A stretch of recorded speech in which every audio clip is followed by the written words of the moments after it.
Good afternoon to you. And as always, let me start by welcoming you, one and all, to our Wednesday ReLaunch. And those of you joining us online as well, I'm delighted to welcome you also to our Wednesday ReLaunch. ReLaunch is really all about kind of starting all over again.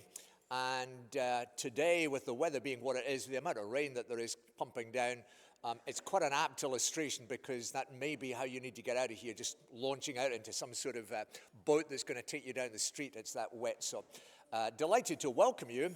And one of the things that we always try and do on a Wednesday when we're here is simply just work through from the Bible different narratives, different stories, different parts that help us understand that starting all over again is really what lies at the heart of the good news, which is what the word gospel means. It is good news, and it's good news because no matter who we are, what we've done, where we're from, there is the opportunity to start all over again. And for a whole variety of different reasons, we often find the need for that when things have kind of gone pear-shaped in our lives and just kind of screwed up one way or another, and things have gone bad. The opportunity simply to be able to start again. And it's that which the Bible speaks about. And what we're going to do today, I will put on the map for you the picture of where we're going to go. We're going to kind of go across the waters. We're going to launch out, go across the waters to a place called Philippi. And if you're not entirely familiar with where Philippi is, you need to think the Mediterranean, which in a day like this you probably are quite happy to think about. The Mediterranean, and it's in northern Greece. Quite close to where Alex Salmon died, but it's not a particularly dangerous place. You don't have to worry about going there. Certainly in large parts of the year, it's a very pleasant place to be as well, with a lot of sunshine.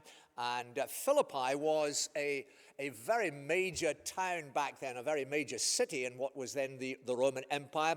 And it was there that Paul, one of the early followers of Jesus, he went on his journey, bringing the good news of Jesus, and it was there that he encountered a number of different people. We're going to look at three of them over the course of these next weeks, this week, next week, and the week after.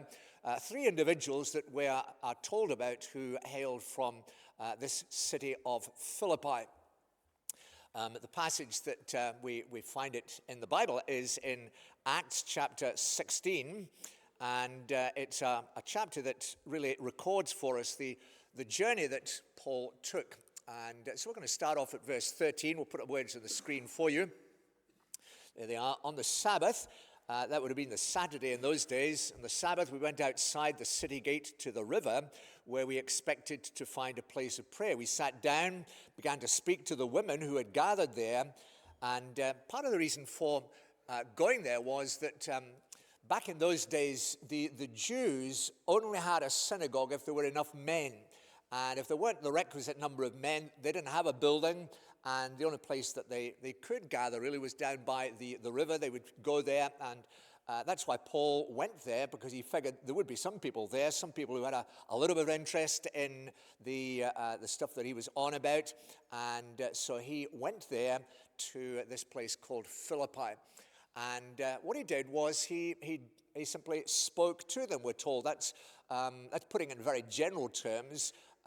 We're not told exactly what he said, but given what we do know about him, what we read about him doing in other places, what we find him pretty much all the time doing, we know that what he would have been speaking to them about was simply this person, Jesus.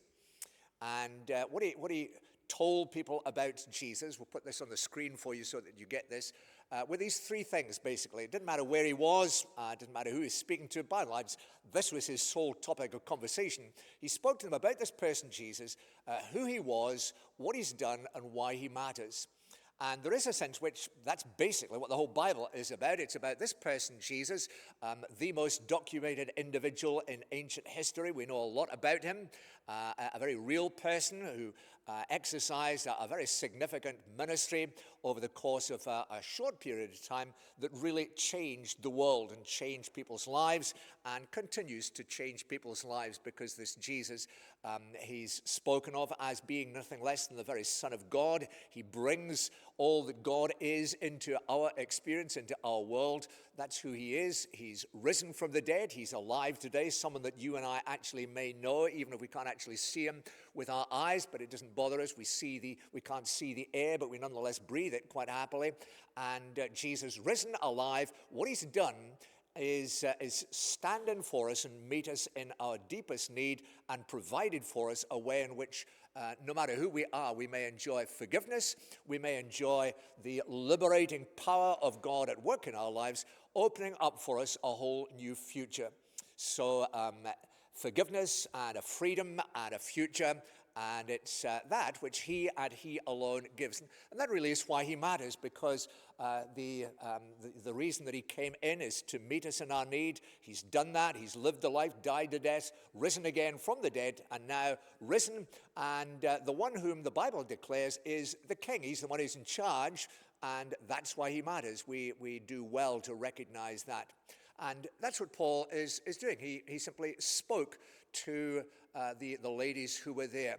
And that essentially is how change happens in our lives. As we listen in and hear that message about this person and begin to realize who he is, what he's done, and why he matters, and then ourselves respond to him. Change begins to happen. We're able to start all over again. And the passage goes on and reminds us then of what then happened. One of those listening was a woman from the city of Thyatira. You don't have to worry too much about that, named Lydia. Thyatira was a little bit away. Lydia was a dealer in purple cloth, and she was a worshiper of God. Now, we put her on the screen for you. I haven't a clue what she looked like. It was long before Instagram and things like that, so there's no way that we'd have photos of this lady, Lydia. We are told a little bit about her, and told enough for us to be aware that she was a very wealthy lady. Purple cloth was what she dealt in, and purple cloth was the sort of business that you only operated in the higher echelons of society. Only wealthy people could afford that, and if you were a dealer in purple cloth, you were dealing with wealthy people, and you were making a packet. And I'll put up there three other ladies in purple who also today make a packet. You probably recognize some of them. The one on the left, can you recognize who that is? Who's the one on the left? Oprah, absolutely right. Interesting lady, so well known, so famous, so wealthy that actually you only need to say her first name and everyone knows who you're talking about. There are very few people in the world like that. You say Jerry, and it could be about 1,000,001 different people. You say Paul, and it could be any number of people. But Oprah, everyone knows who you're talking about. Oprah Winfrey, and her kind of net wealth is estimated to be round about $2.8 billion, which is probably more than enough pocket money than you and I need, and we wouldn't have a clue what to do with all of that. The one next to her, anyone know who that is? She's an Australian. Pardon? No, it's not her. She's a lady called Melanie Perkins. And Melanie Perkins is an Australian entrepreneur, and she was the co-founder of a software business called Canva. We actually use Canva quite a bit here, and any number of other people throughout the world, any number of organizations throughout the world use Canva. She's the co-founder of it, and she is estimated to have a kind of annual income of over £4 million. And I went on this website about Melanie Perkins, and it was explaining about her wealth and how wealthy she is, and it had a little box at the bottom that says, since you started reading this, Melanie Perkins has earned, and it just went up by a factor of about $10 every half second. By the time I'd finished reading the two paragraphs, she had made over $2,000 in that short period of time. That's how wealthy she is. And the bottom one is a footballer. She is an Australian footballer by the name of Sam Kerr, and is understood to be the wealthiest female footballer today. She earns something like £408,000 per annum. Different league from most of us, I imagine, and most of us wouldn't have a clue what to do with the money. And the interesting thing about Lydia, this lady we read about in the Bible, she knew that no matter how much money she had, it didn't actually satisfy. And what she discovered was that money can buy you a lot of things, but it can't buy you the things that really matter, and in particular, can't buy you life.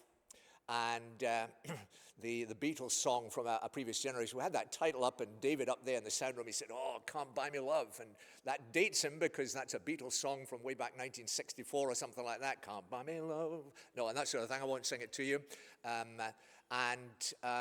That's her experience. She just cannot buy the thing that really matters most of all life. And therefore, we find that she's keen to listen in to what Paul is saying, because what Paul is talking about is life. The reality of forgiveness, the enjoyment of freedom, and a future that is full of possibilities and opportunities. And what she was discovering was that while money can't buy you life, Jesus actually gives us life. And that's what I want to put up in place of that phrase, money can't buy me life, Jesus gives you life. And that really is the note that I want to sound today as we kind of conclude here. What Lydia did was she simply opened her heart and she opened her home. Read on just to the conclusion of it there. Lydia, the Lord opened her heart to respond to Paul's message, and when she and the members of our household were baptized, she invited us to her home. "If you consider me a believer in the Lord," she said, "come and stay at my house." And she persuaded us. And that's exactly what she did. She opened her heart, opened her home, said basically, "Jesus, I'm all yours. Take me, take what I have. I'm yours, and use me as you will in life." And that really is just a very simple little cameo that we're given of one individual who, although you might have looked and thought she had a lot going for her, and in some ways she did, but she was still looking for the things that really matter. She was looking for life, and she'd found that money can't buy you life. Only Jesus, only he can give you life. And as she listened into the message that Paul was giving there about who this Jesus is, what he's done, why he matters, she said, "Yeah, count me in. I'm up for this." And she opened her heart, simply said, "Jesus, I'm yours. Take me, use me. All that I am, my home, it's at your disposal." And she was, again, able thereby simply to make a difference to the world in which she lived. And the fact that she opened her heart and her home in that way to the Lord meant that she actually accomplished in her life far more than all the wealth that she'd amassed would ever have been able to accomplish. And that's for our instruction and for our encouragement, that you and I may also learn. It doesn't matter who you are, it doesn't matter how wealthy you are or how poor you are, you can start again. And the way we start again is simply by welcoming this Jesus into our lives, recognizing that he is indeed alive, at work, and he is King. And as our lives aligned with his, then he's able to use us in his service. May God then bless his word to each of us. Lord, thank you for the scriptures. Thank you for this particular part of the Bible that teaches us about this lady Lydia. Thank you that you brought about such a change in her life. And although we recognize, Lord, that money does help and it does enable us to kind of keep the wolf from the door and feed us and protect us and heat us and warm us, the big things that we really long for in life, money can't buy that at all. We thank you that Jesus has come in order to give us freely that life. And we'd ask simply that you'd help each of us sort of get to know him, get to love him, get to follow him, get to open our hearts and our homes to him, that we too will discover what a wonderful thing it is to start all over again and have lives that are fruitful in your service. Thank you for your goodness. Be with us through these days.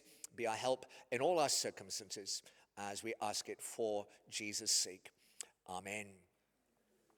Good. Well, next Wednesday we've got Brian. Brian will be telling us just a little bit about someone else. If you want to follow this through, then we do have a booklet at the back there called simply Get Going, a chance simply to work through 7 very simple steps that you take. It doesn't take you more than a couple of minutes to read your way through it. 7 steps just to start off on that adventure of a lifetime. Good.